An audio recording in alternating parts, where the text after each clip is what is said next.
Let's cut across at this point of time. The latest development that we can tell our viewers, 2:30 p.m. is when we know that there will be a press conference by the Aam Aadmi Party. Remind our viewers, first press conference after Arvind Kejriwal gave in his resignation. Of course, the other developing story which is taking place is the LG writing to the president. But let's directly cut across to the press conference of the Aam Aadmi Party. All right, this an impromptu press conference. First, it was 4 p.m. at the Constitution Club, then it was cancelled. Now this press conference being held outside Arvind Kejriwal's official residence, a residence that he will have to give up at this point of time because he no longer holds the post of the Delhi Chief Minister. To give you perspective on the people who will be holding this press conference, you can see on your television screen Manish Sisodia. He was a cabinet member of the Delhi government. He too tendered in his resignation along with Arvind Kejriwal. This is Sanjay Singh. He is the man who is at the helm of affairs where the Aam Aadmi Party is concerned, the brain behind the party functioning. He is heading the most important campaign for the Aam Aadmi Party, which could be a do-or-die situation, which is Uttar Pradesh. Let's listen into Sanjay Singh. Committee की meeting थी।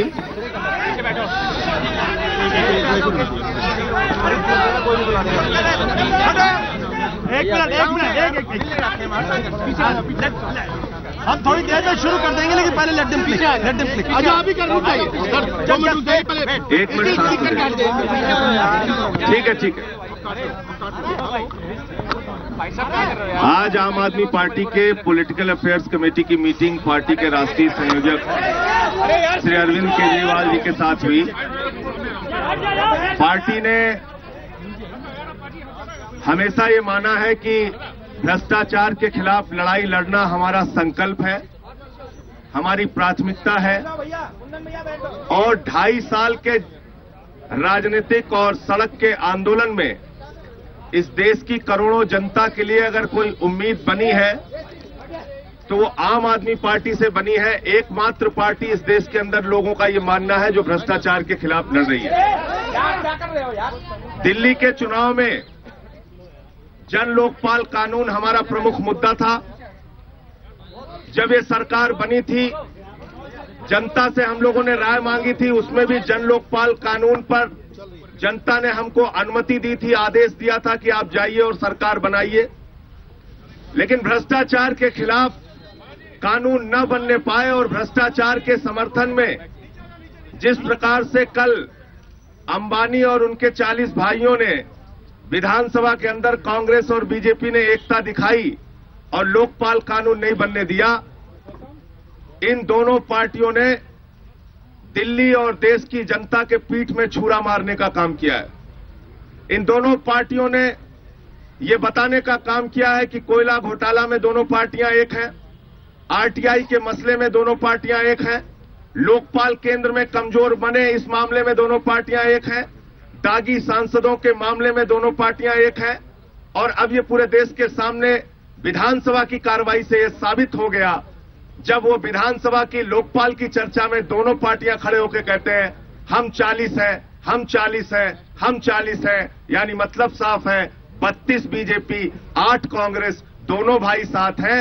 और ये सब कुछ इसलिए हुआ कि पिछले दिनों मुकेश अंबानी के खिलाफ एक बड़ा साहसिक फैसला अरविंद केजरीवाल जी ने एफआईआर दर्ज करने का लिया। इसलिए आम आदमी पार्टी का यह मानना है कि लोकपाल अगर नहीं बन सकता, भ्रष्टाचार के खिलाफ कानून नहीं बन सकता, तो आम आदमी पार्टी की सरकार को 1 मिनट भी सत्ता में रहने का अधिकार नहीं है। और जो आदेश हमने जनता से लिया था उस आदेश को मानते हुए जब लोकपाल इन दोनों पार्टियों ने नहीं बनने दिया, अरविंद केजरीवाल ने इस्तीफा दिया। हिंदुस्तान के इतिहास में पहली बार मुद्दों के आधार पर, घोषणा पत्र की बात पूरी न होने के आधार पर एक मुख्यमंत्री ने अपने पद से इस्तीफा दिया। इसके लिए उनको आम आदमी पार्टी ने, पूरी पार्टी के लोगों ने उनको बधाई दी है और पूरी पार्टी उनके साथ मजबूती से खड़ी है। इस पूरी घटना को लेकर आम आदमी पार्टी पूरे देश के अंदर भ्रष्टाचार विरोधी अभियान शुरू करेगी और इसकी पहली लोकसभा चुनाव में राष्ट्रीय अभियान के रूप में हम इसको लेके जाएंगे और इसकी पहली रैली 23 फरवरी को हरियाणा में होगी और 2 मार्च को उत्तर प्रदेश में होगी। इस प्रचार के अभियान में स्वयं अरविंद केजरीवाल जी हिस्सा लेंगे और पार्टी के वरिष्ठ नेता उसमें शामिल होंगे। इस राष्ट्रीय अभियान में पूरे देश को हम लोग ये बताने का काम करेंगे कि कांग्रेस और बीजेपी दोनों पार्टियां भ्रष्टाचार के मामले में एक जैसी हैं। कहीं पर येदियुरप्पा है, कहीं पे कलमाड़ी है, कहीं पे बंगारू है, कहीं पे कोयला घोटाला है, 2G घोटाला है, बैसाखी घोटाला है। इस देश की जनता को हम ये बताने का काम करेंगे कि कहीं बाबू भाई बुखारिया को अपने मंत्रिमंडल में शामिल किया गया है, कहीं ए राजा मंत्रिमंडल में है। इस देश की जनता को ये बताएंगे कि कांग्रेस और बीजेपी भ्रष्टाचार के खिलाफ लड़ने का एक सही विकल्प नहीं है, बल्कि देश की जनता को, ये आम आदमी को एक विकल्प हम लोग देंगे कि अब अपनी झाड़ू अपने हाथ में लेकर राजनीति की गंदगी को साफ करें। आज कुछ और महत्वपूर्ण फैसले हुए हैं जिसके बारे में अभी योगेंद्र जी और गोपाल राय जी, मनीष जी बात अपनी रखेंगे, आशुतोष जी। झाड़ू यात्रा की शुरुआत आज जो देश भर में हो रही है, 15 तारीख से लेकर 25 फरवरी तक ये चलेगी यात्रा। और इस यात्रा में अब हमारा भ्रष्टाचार तो एक प्रमुख मुद्दा था ही, इन दोनों का जो गठबंधन हुआ है कल, जो इनका मिलाप हुआ है, इसका सच भी देश के सामने हम लोग रखने का काम करेंगे।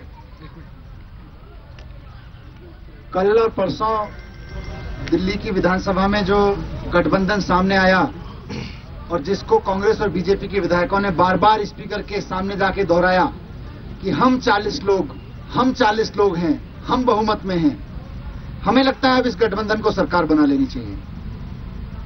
कांग्रेस और बीजेपी का गठबंधन पहले भी चला है, 20 साल से चला है, चाहे वो बिजली में घोटाला हो या पानी में घोटाला हो या CWG का घोटाला हो। हमने खुद फाइलें देखी हैं और मैंने उन फाइलों के आधार पर FIR करने के आदेश भी दिए कि किस तरह से 5,000 रुपए की स्ट्रीट लाइट को कांग्रेस की सरकार 27,000 में खरीदती है और उसी स्ट्रीट लाइट को उसके बाद भारतीय जनता पार्टी के द्वारा संचालित नगर निगम 31,000 रुपए में खरीदता है। तो ये सारी चीजों पे हमने FIR के आदेश पहले ही दिए हैं। तो ये गठबंधन पहले भी चल रहा था, लेकिन पिछले 2 दिन में इस गठबंधन से अच्छे से पर्दा उठा और कांग्रेस और बीजेपी दोनों के विधायकों ने खुल के मानना शुरू किया कि हम 40 लोग। तो अब वो 40 लोग मिलकर दिल्ली की सरकार चलाएं। हमें उम्मीद है कि वो जब सरकार चलाएंगे तो ईमानदारी से भी काम करने की कोशिश करेंगे और हम उनसे रिक्वेस्ट करेंगे कि अगर वो 40 लोग सरकार बना रहे हैं तो, या वो 40 लोग सरकार नहीं बना रहे हैं तो अभी जिनके हाथ में दिल्ली के सारी व्यवस्था की कमान है, LG साहब और आगे केंद्र सरकार या राष्ट्रपति महोदय, उनसे भी रिक्वेस्ट करेंगे कि दिल्ली सरकार ने बहुत मेहनत करके भ्रष्टाचार के 6 बड़े मामलों में FIR कराई हैं, जिसमें सबसे बड़ी FIR मुकेश अंबानी, मोइली साहब के और इन तमाम लोगों के खिलाफ थी। उस मामले में FIR की जांच ईमानदारी से चलने दी जाए, उसमें कोई गड़बड़ी ना की जाए, उसको लीपापोती करने की कोशिश ना की जाए। CWG स्कैम की तमाम फाइलों को पढ़ने के बाद 2 बड़ी FIR कराई, जिसमें सीधे घोटाले के दस्तावेज हमने सामने रखे हैं, पूरे फैक्ट सामने रखे हैं। दिल्ली जल बोर्ड के घोटाले के फैक्ट्स हमने सामने रखे हैं। 5 FIR इन मामलों में हुई हैं, जिनमें पिछली सरकारों का और उस समय के विपक्ष का या भारतीय जनता पार्टी का रोल नगर निगम में साफ साफ दिख रहा है हमारी FIRs में। इन सब के मामलों में जांच ढीली ना की जाए, इसमें कोई लीपापोती की कोशिश ना की जाए, ये हमारी अर्जी है। क्योंकि आने वाले समय में anti corruption bureau Arvind Kejriwal ji या हम सब लोगों की सरकार के कंट्रोल में नहीं रहेगा, तो हमारी आने वाले व्यवस्था से, रजीम से रिक्वेस्ट है कि इन FIRs के मामले में कोई लिपापोती करने की कोशिश नहीं की जाए। सारे फैक्ट्स हमारे पास में हैं, सारी चीजें हमारी नजर में, हमने देखा है सारी चीजों को। तो यही मैं कहना चाहता हूं कि अब कांग्रेस और भारतीय जनता पार्टी जब उनका गठबंधन से पर्दा उठ ही चुका है तो वो मिलकर सरकार बना लें। हम 40 लोग जो कह रहे थे, वो हम 40 लोग अब मिलकर सरकार बना लें। आज की बैठक में एक और महत्वपूर्ण विषय पे चर्चा हुई। जिस संवैधानिक मर्यादा की दुहाई ये लोग दे रहे थे, वो कांग्रेस और बीजेपी के मुंह से सुनकर एक मजाक जैसा लगता है। इस देश में जिन लोगों ने 356 का दुरुपयोग करके कई चुनी हुई सरकारों को बर्खास्त किया, वो हमें संवैधानिक मर्यादा सिखा रहे हैं। इस देश में जिन लोगों ने आपातकाल का काला कानून लगाया, वो हमें संवैधानिक मर्यादाओं का ख्याल दिला रहे हैं, वो हमें याद दिला रहे हैं। जो लोग कर्नाटक की विधानसभा में बैठ के ब्लू फिल्म देखते हैं वो हमें संविधान की मर्यादा का पाठ पढ़ा रहे हैं। जो लोग पार्लियामेंट के अंदर मिर्ची की स्प्रे करते हैं, जो लोग दिल्ली की विधानसभा में मुख्यमंत्री का माइक तोड़ते हैं, चूड़ी और लिपस्टिक फेंकते हैं, महिलाओं का अपमान करते हैं, वो कांग्रेस और बीजेपी के लोग संविधान और मर्यादा की बात हमें सिखा रहे हैं। जिन लोगों ने 44 साल तक इस देश की जनता को भ्रष्टाचार के खिलाफ कानून नहीं दिया, इन्हीं संवैधानिक मर्यादाओं, इन्हीं प्रक्रियाओं की गलत दुहाई देकर लोकपाल 44 साल तक नहीं पास हुआ, ये भी हम इस देश की जनता को याद दिलाएंगे और बताएंगे कि इन दोनों पार्टियों के अस्तित्व रहते हुए कभी भी भ्रष्टाचार के खिलाफ एक सख्त और मजबूत कानून नहीं बन सकता। अगली विधानसभा में दिल्ली की जनता एक भी हाथ लोकपाल के खिलाफ उठने वाला नहीं भेजेगी, ऐसी पार्टी की उम्मीद है और ऐसा मानना है। साथियों, चर्चा जैसा अभी संजय भाई ने कहा है,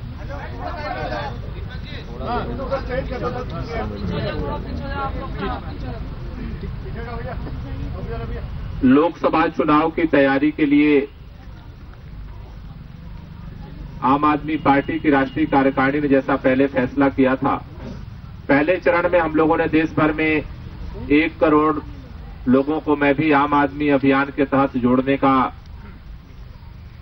10 तारीख से 26 तारीख का अभियान चलाया था। राष्ट्रीय कार्यकारिणी ने पूरे देश भर में लोगों तक अपनी बात पहुंचाने के लिए आज से लेकर के और अगले 10 दिनों तक पूरे देश भर में झाड़ू चलाओ, बेईमानों को हराओ, ये यात्रा आज से शुरू किया है। 24 राज्यों में 332 लोकसभा क्षेत्रों में करीब 2500 यात्राएं आज से लेकर के और अगले 1 हफ्ते तक दिल्ली सरकार ने जिन मुद्दों पर कल अपना इस्तीफा दिया, यानी कांग्रेस भाजपा का जो गठजोड़ सामने आया है भ्रष्टाचारियों को बचाने के लिए, इनका पर्दाफाश करने का अभियान चलेगा और लोगों से बड़े पैमाने पर आम आदमी पार्टी का कार्यकर्ता बनने का यह अभियान चलेगा। ये वॉलेंटियर्स की यात्रा निकल रही है, झाड़ू चलाओ बेईमान हराओ यात्रा, जो देश में अलग अलग शहरों में, अलग अलग कस्बों में, अलग अलग गांवों में जाने का काम करेगी और लोगों को बड़े पैमाने पर आम आदमी पार्टी से जोड़ने का काम करेगी।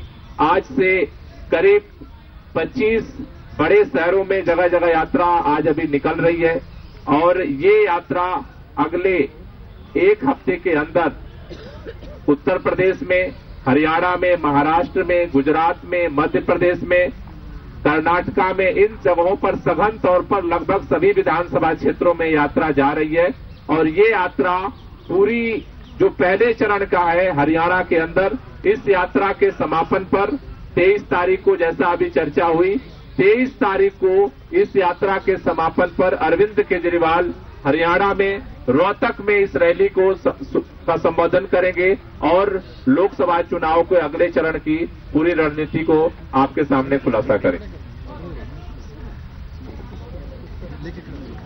यूपी में कहाँ पे है यात्रा? यूपी में कानपुर 2 मार्च में, 2 मार्च को। आप इधर आ जाइए। हरियाणा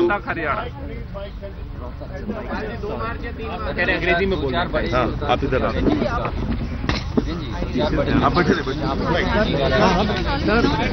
कांग्रेस का एक गैस घोटाला है, इसको जरा सा मीडिया में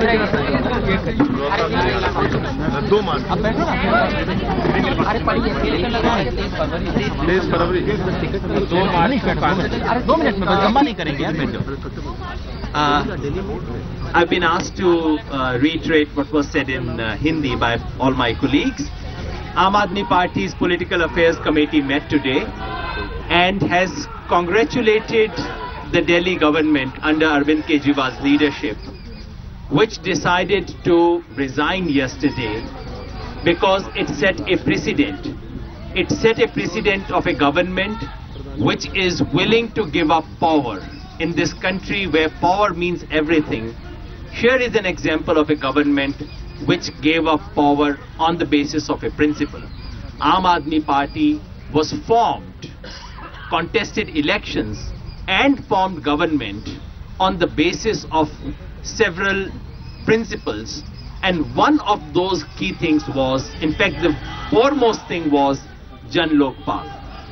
As we were not allowed, as it became quite clear that in this assembly it was impossible for Aam Aadmi Party to even introduce the bill for passage of Jan Lokpal, the party complimented Arvind Kejriwal for not hesitating, for taking a clear decision of resigning. We feel that now that the alliance between Congress and BJP is quite apparent. Yesterday in the assembly, not once but several times, these MLAs from Congress and BJP stood up and said, we 40 of us constitute majority.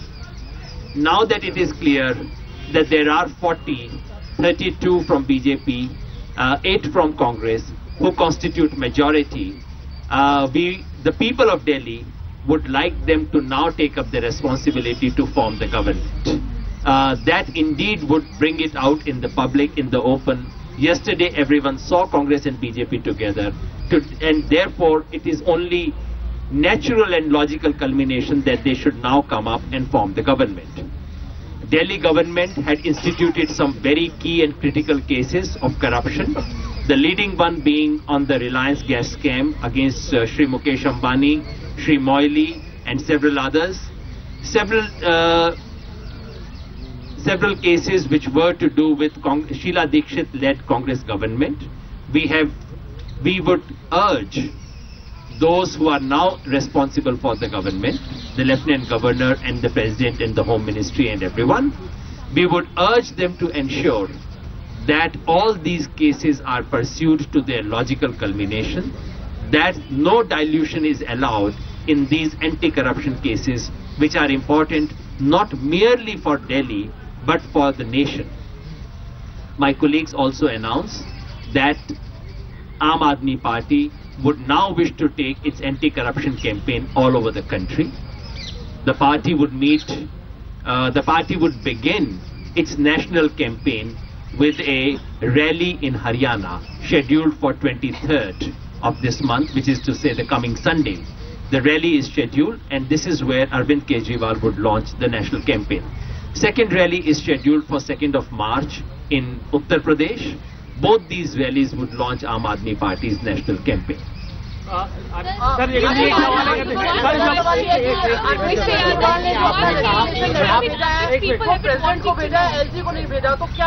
ये उनको एक मतलब ये दिखाया गया कि संदेश वहाँ के सिर्फ एलजी आशुतोष जी आपने जो मर्यादा इसकी होती है, अरविंद केजरीवाल ने जाके अपने एलजी को चिट्ठी पकड़ाई। चिट्ठी एड्रेस्ड प्रेसिडेंट को है, क्योंकि अंततः एलजी दिल्ली में प्रेसिडेंट के रिप्रेजेंटेटिव हैं, उनको चिट्ठी दी गई और मुझे अभी बताया गया कि वो चिट्ठी फॉरवर्ड कर दी गई।